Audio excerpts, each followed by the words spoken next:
We're removing the shower stem, and because I had to put it back together because I couldn't get the seat out.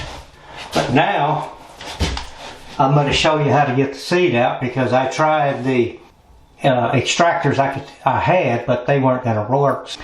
This one here did not work. Anything that's similar to it.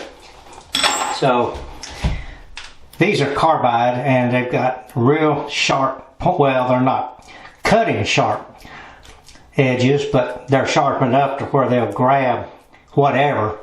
And so what we're going to do, we're going to beat this in at the same time.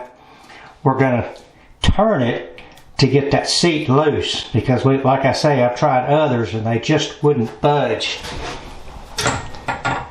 And when you stick it in there, you want to make darn sure you don't hear any scraping noises in the back, because you don't want to be hitting the back of the shower valve. You don't want to knock a hole in the back of it.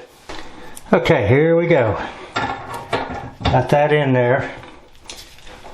Got it in a spot that's pretty tight. It's not rubbing the back.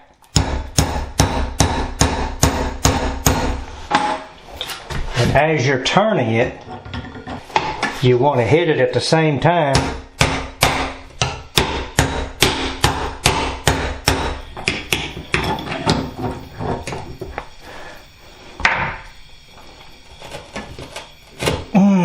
Oh boy, man, that was a tough.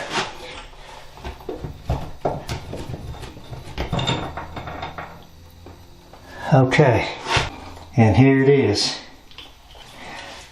Now you can,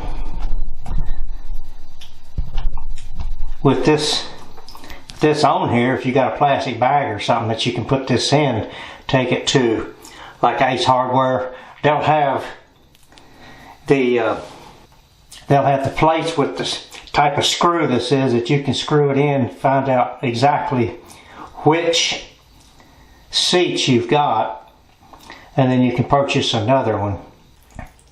Okay, we got it out. We're going to take this over to Ace, get it, figure out which one we got, purchase it, and bring it back and put it in.